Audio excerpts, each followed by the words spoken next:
Tell me, when was the last time you felt truly connected to yourself? Not to your job, not to your roles, not to the version of you the world expects, but to the person who lives quietly beneath all of that. Because Jung believed something haunting. Most people never meet themselves, not even once. You might think you know who you are, but there are pieces of you you've never touched, memories you've buried, shadows you avoid, and desires you silence because they don't fit the life you've built. And today, we're going to walk into that quiet place inside you, the one you've been hearing but not listening to. Jung called it the quiet crisis, a silent emptiness that grows when you live too far from your own soul. It's not loud. It doesn't scream. It doesn't destroy your life all at once. It simply drains your meaning, your spark, your sense of direction, until one day you wake up and whisper, "I don't know who I am anymore." But the truth is, you haven't lost yourself. You've only lost the connection to the one within. Tonight, we'll explore why. Jung believed that every person builds a persona, a mask designed to help us survive the world. You build it to be accepted, to be praised, to be safe.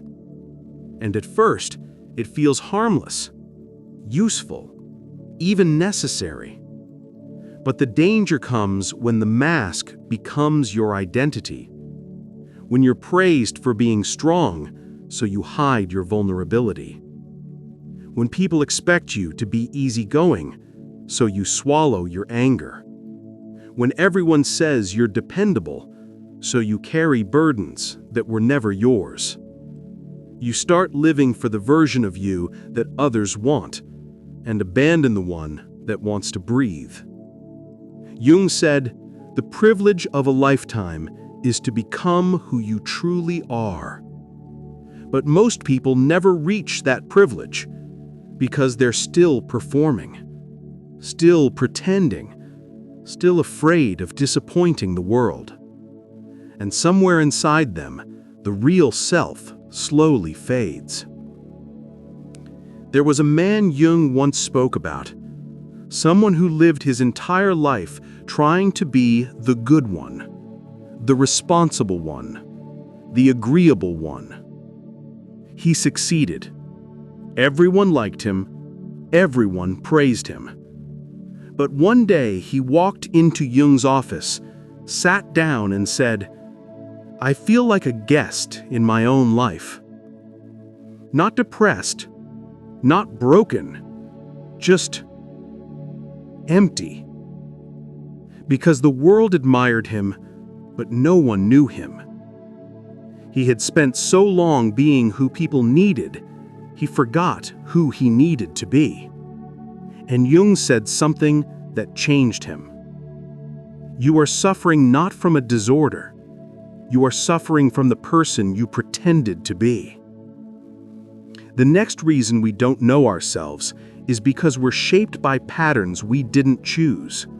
Your childhood, your culture, your family's unspoken rules, your coping mechanisms, your wounds, your survival instincts. You didn't choose them, but they silently designed you. Jung believed that to truly know yourself, you must uncover the patterns working in the background. Why you avoid conflict, why you fear closeness, why you sabotage your progress, why you chase external approval, why silence makes you anxious, why you feel emotionally numb, why you're attracted to certain people, why your life repeats the same story in different forms. These aren't random behaviors. They're echoes of the past. Until you uncover them, you're not living your life. You're living your conditioning. And Jung warned, until Now you we make the enter the unconscious deepest part, conscious. It the will shadow. direct your life. The parts of And you you will call it avoid fate. because they feel wrong, ugly, or unacceptable. Your anger, your jealousy, your insecurities, your desires, your fears, your loneliness, your suppressed emotions, your hidden pain. You weren't taught to understand these parts. You were taught to hide them. But Jung believed that the shadow doesn't disappear. It simply waits. It sits in the corners of your behaviors, whispers in the back of your decisions, and leaks into your relationships, your reactions, your life. You don't know who you are because you know only the parts you're comfortable with. The rest of you lives in the dark. Jung said the inner child is the root of identity, the first version of you, the original blueprint, the pure self. But most people left that child behind. The child who was told, "You're too sensitive, you're too emotional, you're too loud, you're too quiet, you're too much, you're not enough." So that child learned to shrink, to stay silent, to adapt. You didn't outgrow those wounds. You simply outgrew the age at which they were formed. And every time you feel lost, every time life feels heavy, every time you feel disconnected, that child is asking for your attention, not to punish you, but to bring you home. There's a moment in every person's life when the noise of the world finally stops working. The distractions, the routine, the busyness, the constant scrolling, all the things you use to avoid yourself, they begin to lose their effect. And you're left with a silence that feels heavier than sound. Most people run from that silence. They fill it with work, entertainment, habits, escapes, anything to avoid hearing the truth bubbling beneath it. But Jung believed that silence isn't your enemy. It's your invitation. Because silence is where the real you waits. Not the persona, not the roles, not the expectations society stitched to your skin. Just you, raw, unfiltered, and honest. And beneath that silence, Jung said there is always a voice whispering, "Please, come back to yourself." There was a woman Jung once worked with. Successful, admired, strong, always composed. But inside, nothing. No joy, no excitement, no spark.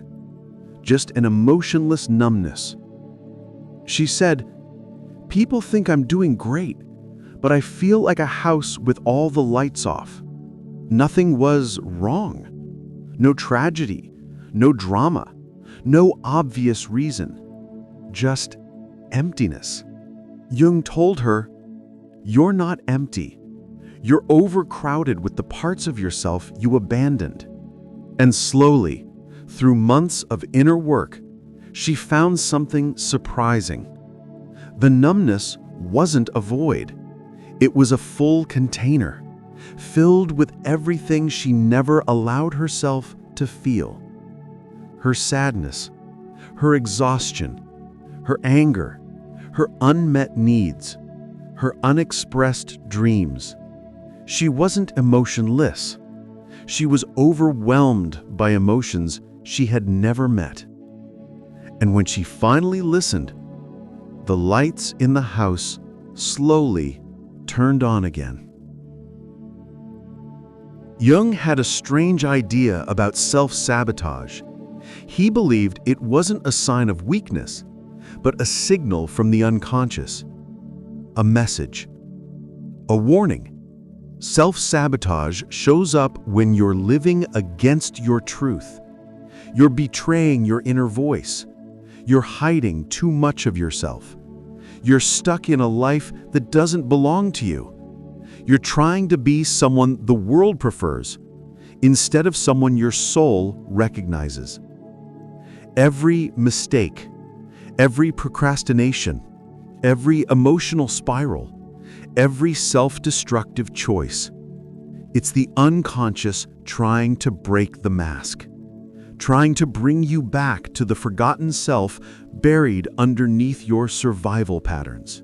Jung said, neurosis is always a substitute for legitimate suffering, meaning you will suffer either way, but you get to choose between the suffering of the mask and the suffering of becoming real. One destroys you, the other transforms you. A young man went to Jung in a state of burnout. He worked all day, chased goals, never slowed down. He said, "If I stop moving, I feel guilty." Jung asked him, "What happens when you rest?" The young man replied, "Thoughts come up, feelings come up, memories come up, things I don't want to feel." Jung leaned forward and whispered something profound. He said, "Then your exhaustion is not from work. It is from running away from yourself." That sentence broke him open. His burnout wasn't physical. It was emotional escape. He wasn't tired of life. He was tired of pretending. And that's when his healing began. Jung believed the biggest conflict inside a person is not between good and evil.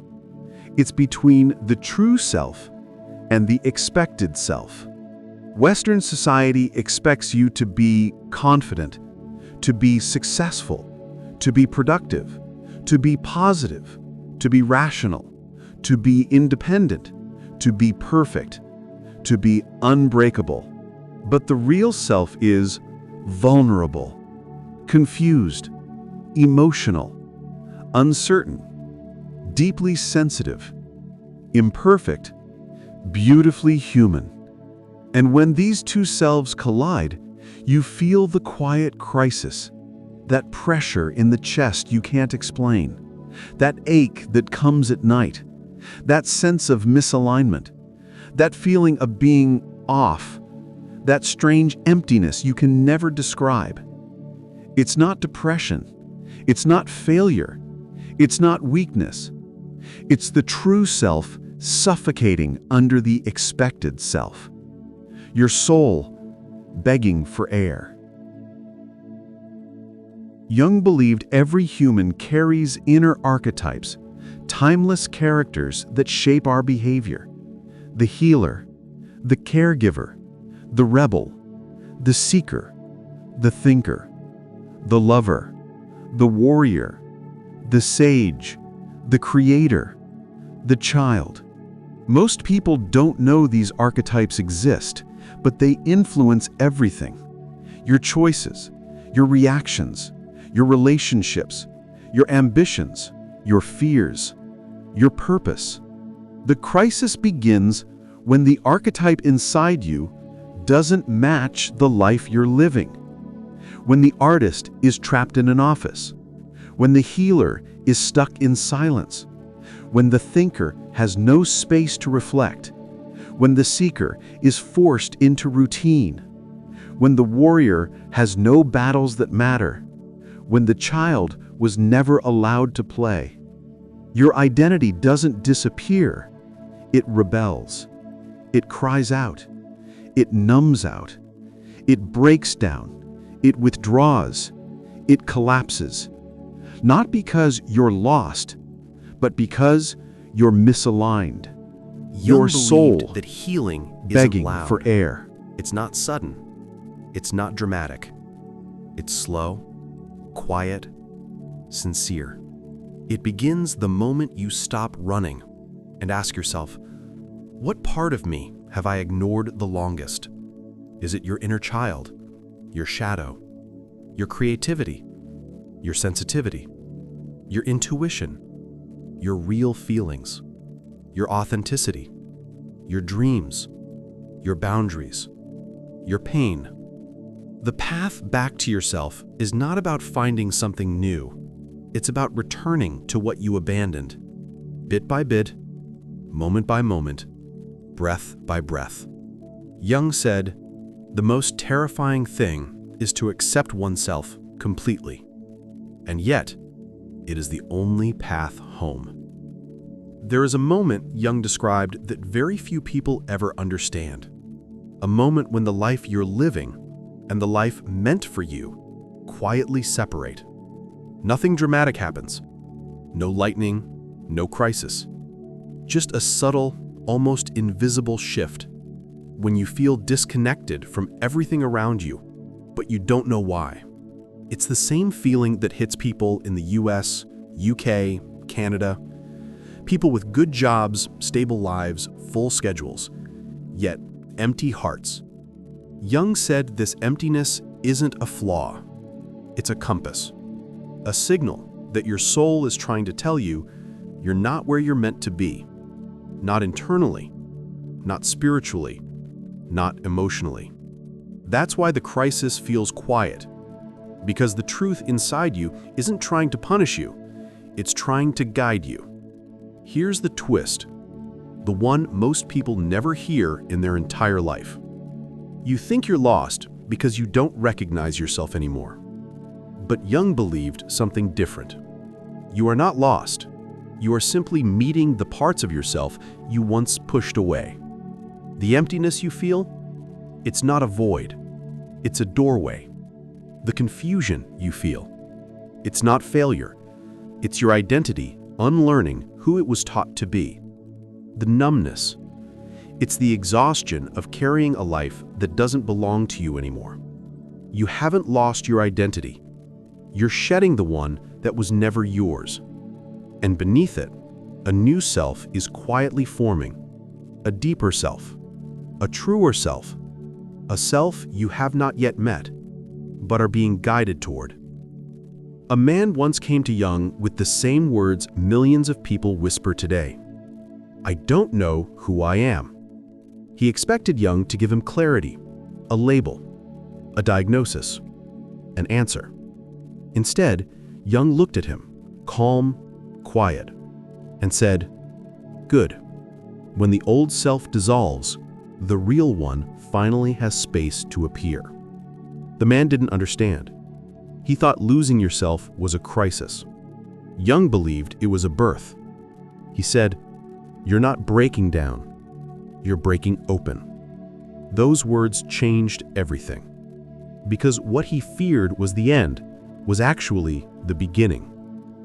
Jung believed every person carries a soul that quietly tracks the moments you leave yourself. Every time you say yes when your soul says no. Every time you silence your intuition. Every time you betray your boundaries.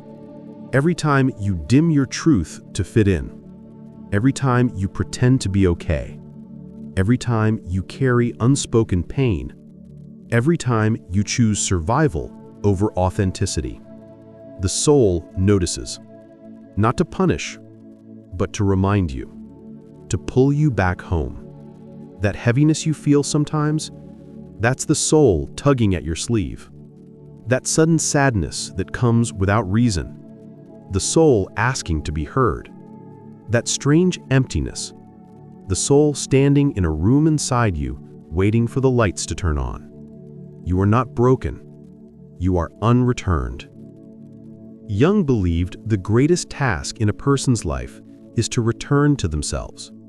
Not the self shaped by parents, schools, culture, expectations, or society, but the original self, the one you were before the world told you who to be.